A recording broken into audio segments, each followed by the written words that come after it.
warahmatullahi wabarakatuh.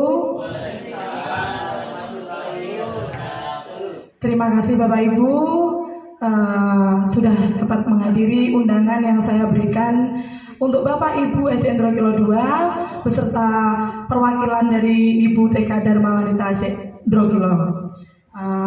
Pada kesempatan di siang hari yang berbahagia ini, saya ingin bersosialisasi, saya ingin mendeminasikan pengetahuan saya dan juga ilmu saya di dalam pendidikan guru penggerak, yaitu mengajak teman-teman sekalian dan juga mengajak rekan-rekan guru di lingkungan sekolah ini untuk membudayakan atau membuat budaya positif di sekolah kita. Bapak Ibu guru, pada pagi hari ini, pada siang hari ini, siang yang berbahagia ini, saya akan menyampaikan bagaimana kita bisa membentuk sebuah budaya positif yang ada di sekolah kita. Nah, pada materi yang ingin saya sampaikan yaitu pertama, untuk membuat budaya positif di sekolah itu, kita harus belajar tentang teori disiplin positif. Nah, di mana teori disiplin positif itu adalah sebuah keyakinan, sebuah kedisiplinan yang bisa kita bentuk untuk siswa-siswa kita. Dalam pikiran kita, disiplin itu biasanya adalah suatu tindakan untuk membuat anak itu merasa jerah dengan memberikan hukuman. Begitu ya Bapak Ibu ya? Iya. Kenyataannya itu tidak seperti itu. Jadi disiplin itu adalah sebuah tindakan yang bisa kita lakukan dari dalam diri siswa. Jadi memang suatu keyakinan, suatu tindakan positif yang kita terapkan dan harus kita lakukan, tetapi harus dari dalam diri siswa dan juga kita tidak boleh memberikan hukuman. Itu untuk teori disiplin positif. Yang kedua yaitu nilai-nilai kebajikan universal. Jadi untuk membentuk sebuah kedisiplinan positif itu, kita harus mengaitkannya dengan nilai-nilai kebajikan universal. Nilai-nilai kebajikan itu yang kita yakini dan yang mungkin sudah kita lakukan, tetapi belum kita sadari, itu adalah menghormati Bapak Ibu guru, datang ke sekolah tepat waktu, memakai seragam sesuai dengan aturan sekolah, terus beriman dengan cara saat akan memulai pelajaran kita berdoa lebih dahulu. Seperti itu adalah contoh-contoh nilai-nilai kebajikan universal. Nah, yang ketiga yaitu motivasi perilaku manusia, yaitu hukuman dan penghargaan. Jadi manusia itu melakukan sebuah tindakan itu sebenarnya hanya untuk memenuhi keinginan mereka, memenuhi kebutuhan dasar mereka. Bagaimana kita memotivasi perilaku manusia, yaitu dengan adanya hukuman dan penghargaan yang bisa kita lakukan. Biasanya kita melakukan itu, betul apa tidak? Betul apa tidak Bapak Ibu guru? Nah, di dalam pembelajaran yang sesuai dengan tuntutan pendidikan nasional itu, hukuman dan juga penghargaan itu harus kita hilangkan. Bahkan harus tidak boleh kita bicarakan. Tidak ada proses menghukum anak.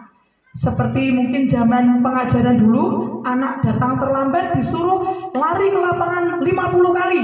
Seperti itu ya Bapak Ibu? Betul? Iya.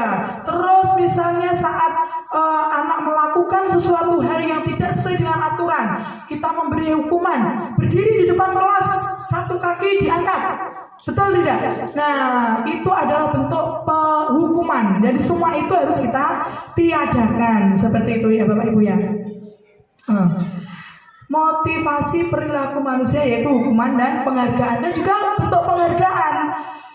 Kamu siswa yang paling pagi datangnya, kamu nanti dapat ranking 1. Nah, sistem seperti itu sudah seharusnya kita hilangkan atau kita tiadakan. Karena apa? Karena dengan memberikan hukuman dan penghargaan itu justru akan membunuh karakter dari peserta didik kita. Jadi kita belajar, mengajar itu tujuannya kita adalah murid, dan murid. Semuanya berpusat pada murid. Ya, gitu ya. Kita lanjutkan ke materi selanjutnya yaitu kebutuhan dasar manusia.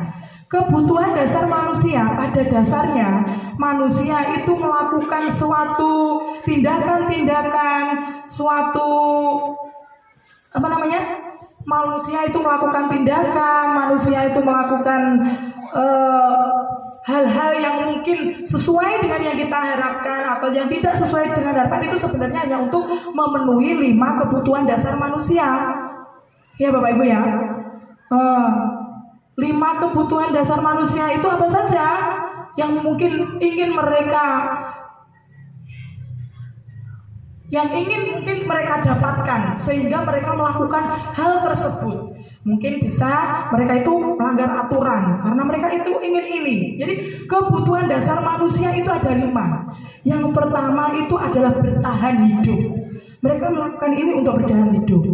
Yang kedua itu karena mereka ingin merasa penguasa. Mereka sebagai penguasa teman-teman yang lain, sebagai penguasa rekan-rekan yang lain, sehingga mereka melakukan suatu perilaku yang mungkin sesuai dan tidak sesuai dengan disiplin positif ini. Yang ketiga yaitu kebebasan. Mereka ingin merasa bebas. Mereka tidak mau dikekang sama bapak ibu guru yang harus nulis terus, yang harus membaca terus. Begitu mereka tidak mau, sehingga mereka berontak. Bahasa kasarnya seperti itu. Yang selanjutnya yaitu kesenangan, karena mereka itu ingin bahagia.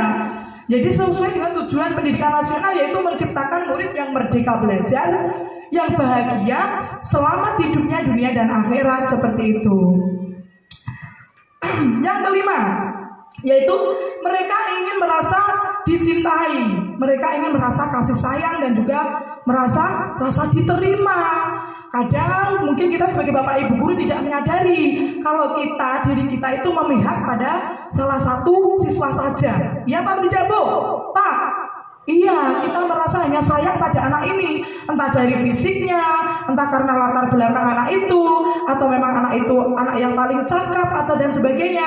Nah, di situ mungkin menimbulkan rasa dari teman yang lain itu untuk dia memiliki, harus dia bisa diterima, sehingga saya harus melakukan ini. Seperti itu ya, kebutuhan dasar manusia itu yang ingin mereka penuhi, sehingga mereka melakukan suatu tindakan.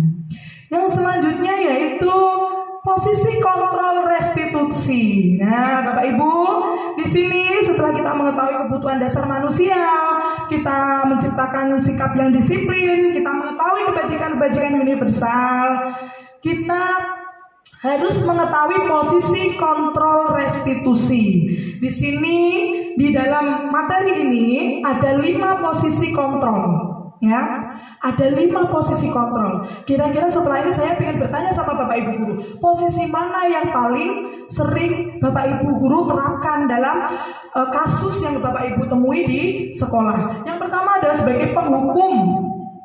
Yang sebagai penghukum yaitu seorang penghukum bisa menggunakan hukuman fisik maupun verbal. Orang-orang yang menjalankan posisi penghukum senantiasa mengatakan bahwa sekolah memerlukan sistem alat yang dapat lebih menekan murid-murid lebih dalam lagi. Bapak Ibu suka menghukum seperti tadi, hukuman fisik, hukuman verbal, hukuman membersihkan, misalnya kamu nggak mengerjakan tugas, ayo bersihkan WC-nya, begitu ya Bapak Ibu guru ya? Iya, sebenarnya itu punya nilai positif, menjaga kebersihan, tapi karena kalimatnya yang salah, jadi di otak anak itu jadi menghukum. Nah, posisi seperti ini itu menimbulkan efek gagal, efek buruk seperti itu. Misalnya itu seperti itu, efek gagal. Jadi di dalam ingatan anak itu akan selalu terngiang-ngiang. Seharusnya yang membersihkan itu WC itu adalah nilai-nilai kebajikan kebersihan. Jadi dia itu merasa traumatis di dalam otaknya. Dia merasa setiap kali mau lihat WC, nah ini saya dihukum, ini saya dihukum. Seperti itu Bapak Ibu guru ya. Jadi sebagai penghukum itu akan menciptakan anak menjadi gagal dan ada rasa dendam di dalam hatinya. Nah, yang kedua yaitu posisi kontrol yang kedua itu membuat merasa bersalah. Walaupun kita tidak menghukum, tapi kita membuat anak itu merasa bersalah. Kamu kan tadi yang ngelukain si Fitri sampai dia sekarang berdarah itu kepalanya. Ayo, tanggung jawab ke mana? Seperti itu ya Bapak Ibu guru ya. Nah, itu mungkin kata-kata kita yang kurang ya. Itu sebagai membuat merasa bersalah. Bapak Ibu guru membuat merasa bersalah pada anak. Yang ketiga, posisi kontrol kita yaitu sebagai teman. Teman itu lebih mengarah ke yang lebih baik lagi. Jadi kita sebagai teman anak-anak, ayo anak-anak sambil senyum-senyum. Kenapa tadi kok berangkat siang? Kenapa tadi kok ngantuk terus di kelas? Nah, tapi kadang anak-anak itu justru merasa lebih leluasa, begitu ya. Seperti itu posisi kita sebagai teman, ya kan? Terus yang keempat yaitu posisi kita sebagai pemantau, yaitu memantau berarti mengawasi. Pada saat kita mengawasi, kita bertanggung jawab atas perilaku orang-orang yang kita awasi tentunya. Betul ya Bapak Ibu ya? Seperti saat kita memantau anak-anak yang melakukan suatu masalah misalnya, dia datang terlambat. Kamu sudah tahu kesalahanmu apa? Misalnya seperti itu, Bu. Iya Pak, sudah tahu. Terus aturan di sekolah kita apa? Nah, aturannya kita berangkat itu jam 7 pagi Pak. Nah sekarang pukul berapa? Nah seperti itu posisi pemantau itu seperti itu. Jadi dari posisi awal penghukum, terus tadi pemberi merasa bersalah, terus sebagai teman, sekarang sampai pemantau itu semakin bergeser ke kanan itu sebenarnya semakin bagus. Tetapi yang ditawarkan oleh Menteri Pendidikan dan juga menjadi tujuan pendidikan nasional kita adalah kita sebagai posisi manajer, Bapak Ibu guru. Ya, jadi manajer itu tidak harus untuk mengelola suatu perusahaan atau mengelola suatu industri, tidak. Tapi di dalam kelas, dalam mengatur siswa itu kita juga bisa berupaya kita bisa sebagai manajer untuk siswa kita. Nah, yaitu posisi manajer ini adalah sebagai posisi yang paling disarankan untuk mengatasi masalah-masalah yang ada di sekolah kita. Posisi manajer itu adalah merupakan posisi terakhir dan yang paling disarankan. Manajer adalah posisi di mana guru berbuat sesuatu bersama dengan murid, mempersilahkan murid mempertanggungjawabkan perilakunya, mendukung murid agar dapat menemukan solusi atau permasalahannya sendiri. Seorang manajer telah memiliki keterampilan di posisi teman maupun pemantau. Nah, begitu ya Bapak Ibu ya. Jadi tadi sudah ada posisi yang bagus sebagai teman dan juga pemantau, tapi disempurnakan lagi dan yang paling disarankan yaitu kita sebagai posisi manajer. Seperti apa itu manajer itu ya Bapak Ibu guru ya? Kita akan membahas tentang posisi manajer ini, di mana kita akan membuat mereka itu mempertanggungjawabkan perilakunya. Jadi kita itu menggali dari dalam diri mereka sendiri. Kalau posisi sebelumnya mungkin kita menawarkan hukuman, kita membuat dia merasa bersalah, sehingga itu kalau mereka pengen berubah menjadi baik, asalnya bukan dari dalam diri mereka sendiri. Betul ya Bapak Ibu guru ya? Asalnya dari hukuman yang diberikan oleh Bapak Ibu guru. Benar apa enggak? Nah, setelah Bapak Ibu gurunya tidak ada, kira-kira mereka mau enggak melakukan hal baik itu lagi? Mau enggak? Mau enggak? Tidak mau. Mereka akan kembali ke tingkah mereka lagi, karena mereka hanya mau saat kita ada. Tetapi di posisi manajer, saat kita membangun keinginan untuk mempertanggungjawabkan diri mereka dari dalam diri mereka sendiri atau dari unsur intrinsik mereka, itu keuntungannya lebih bagus lagi. Mereka memahami terus berkelanjutan dan juga bertahan lama karena mereka sadar sendiri dengan kita sebagai posisi manajer itu tadi. Seorang manajer itu akan berkata saat ada muridnya yang melakukan kesalahan. Nah, apa yang akan ibu katakan? Berangkat siang kan? Tidak seperti itu Bapak Ibu. Tapi bagaimana? Apa yang kita yakini? Apa yang kita yakini menjadi budaya positif di sekolah kita? Itu yang akan kita tanyakan kepada murid kita jika kita menempatkan diri kita sebagai manajer. Terus, apakah kamu meyakininya? Setelah dia menjawab, apakah kamu, misalnya anak kita berangkat terlambat, apa keyakinan di sekolah kita? Dia jawab, keyakinan sekolah kita berangkat sebelum jam 7 pagi Bu. Apa kamu meyakininya? Iya. Terus pertanyaan apa lagi? Kamu sadar sekarang apa yang harus kamu lakukan? Tidak begitu. Ya, jika kamu meyakini, pertanyaan selanjutnya, maksudnya apa yang harus kita sampaikan pada anak? Jika kamu meyakini, apakah kamu bersedia memperbaikinya? Itu pertanyaan yang lebih apa Ibu? Yang lebih menghargai murid kita, yang lebih menghormati, yang lebih memanusiakan manusia. Seperti tujuan pembelajaran yang diterapkan oleh Ki Hajar Dewantoro. Anak itu bukanlah sebuah kertas kosong, bukan yang bisa kita tulisi seenak kita, tidak. Tapi anak itu sudah punya garis remang-remang. Kita tugasnya itu menuntun dan menebalkan garis remang-remang itu. Garis-garis yang positif itu kita lakukan, dan garis-garis yang kurang baik itu harus kita tiadakan. Jadi kodrat kita sebagai guru itu adalah membimbing dan hanya menuntun anak untuk mencari jalan sesuai dengan kodratnya, sesuai dengan kemampuan anak tersebut. Jadi kalau kita ada kasus, kita bertanya kepada mereka, jika kamu meyakininya, apakah kamu bersedia memperbaikinya? Terus, apalagi yang akan kita tanyakan? Apa rencana kamu untuk memperbaikinya? Dari pertanyaan-pertanyaan itu tadi sudah jelas ya Bapak Ibu guru ya. Jadi kita akan membangun dari pertanggungjawaban dari unsur diri anak tersebut, murid kita, dari unsur intrinsik. Jadi bukan dari hukuman yang kita berikan, sehingga semuanya akan melekat di otak mereka sampai waktu yang lama, sehingga menimbulkan budaya positif di kelasnya, di lingkungan sekolahnya, dan di lingkungan masyarakat, sesuai dengan tujuan pendidikan nasional, yaitu menciptakan pelajar yang bahagia, yang senang dan selamat itu. Nah, dari posisi kontrol itu tadi ya, sekarang kita untuk membuat posisi kontrol itu tentunya kita akan membuat sebuah keyakinan kelas. Nah, kita mulai dari keyakinan kelas kita dulu. Nah, nanti saya akan memberikan contoh keyakinan kelas yang ada di kelas saya, bisa diikuti oleh Bapak Ibu semuanya untuk tercipta budaya positif di SDN Drokilo 2. Setuju Bapak Ibu guru? Terima kasih, alhamdulillah atas partisipasi dukungannya. Nah, apa itu keyakinan kelas? Keyakinan itu kelas itu adalah usaha yang kita buat untuk anak itu menjadi lebih positif lagi. Yang dulunya misalnya seperti ini. Kita ada peraturan di dalam kelas. Ada enggak Bapak Ibu?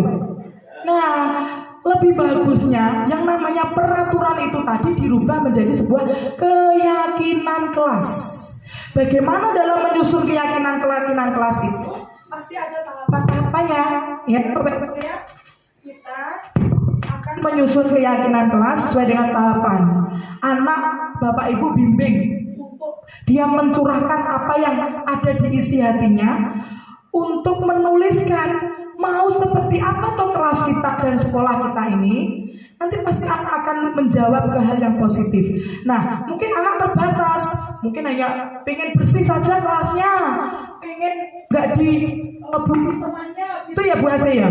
Nah, tapi kita nanti bisa mengarahkan keyakinan sekelas seperti apa. Nanti saya akan mencontohkan dan bisa kita gerakkan bersama-sama di SDN Drokilo 2 ini. Terus materi kita yang terakhir yaitu untuk mewujudkan itu semua, kita diberikan cara yang disebut segitiga restitusi yang bisa kita lihat di laptop, karena kita tidak punya layar ya, kita cukup melihat laptop dan materi yang sudah saya berikan di HP-nya masing-masing. Ya, kita bisa melakukan itu semua dengan segitiga restitusi namanya.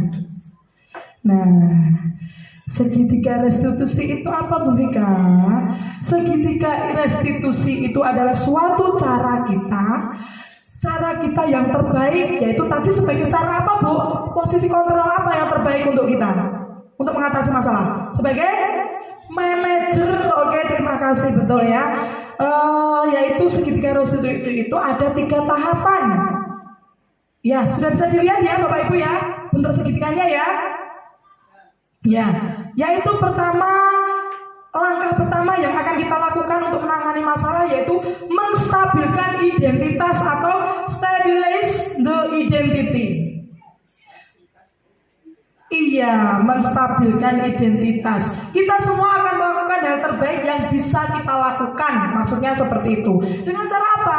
Dengan cara memberikan pertanyaan kepada anak itu dalam menanggapi masalah itu dengan seperti ini. Kamu berbuat salah, tidak apa-apa. Semua orang itu pasti bisa berbuat salah. Tidak ada orang yang sempurna di dunia ini. Nah, begitu kata-katanya, ya, Bapak Ibu ya. Sehingga mereka tidak merasa takut dulu saat kita panggil, ya kan? Seperti itu. Terus tidak ada yang manusia yang sempurna. Saya juga pernah melakukan kesalahan seperti kamu. Kita bisa menyelesaikan ini dengan kata-kata pertanyaan pada anak-anak tadi. Bapak tidak tertarik mencari siapa yang salah, tapi Bapak Ibu ingin mencari solusi dari permasalahan ini. Kamu berhak merasa begitu. Apakah kamu sedang menjadi teman yang baik buat dirimu sendiri? Nah, itu adalah kata-kata atau pertanyaan-pertanyaan indikator yang bisa kita sampaikan kepada peserta didik saat kita melakukan segitiga restitusi, yaitu tahap pertama, menstabilkan identitas. Yang sudah saya praktekkan dan juga sudah ada di link YouTube saya. Begitu ya Bapak Ibu ya. Yang kedua yaitu kita bisa melakukan yang namanya validasi tindakan yang salah atau validate the misbehavior. Itu memvalidasi tindakan yang salah. Dengan cara apa? Dengan cara kata-kata lagi Bapak Ibu. Jadi dengan kata-kata yang baik itu kita lebih menghormati, lebih memanusiakan manusia, lebih menerima anak-anak terpusadi, sehingga dia merasa diterima, merasa dihormati, sehingga semua itu akan hadir dari dalam diri anak itu sendiri, ya.